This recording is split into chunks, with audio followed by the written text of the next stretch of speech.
ko lagi ay long sleeves na t-shirt at faded na lonta. Pero noong makilala kita, nagbagong bigla ang aking timpla. Natutuwa ko na magpariban at mag-ahit ng kilay at least once a month. Hindi ko alam kung anong meron ka na sa akin ay nagpalambot ng bigla. Sinong mag-aakalang lalaki pala ang bibiyag sa tulad kong tigreng gala.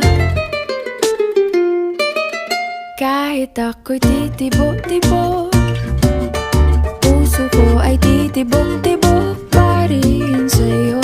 Isang halik mo lamang at ako ay tinatablan, at ang aking pagkababae ay nabubuhayan na para bang bulaklak na namumukadkad. Dahil alaga mo sa dilig at katamtamang sikat ng araw-araw mong pag-ibig sa aking buhay.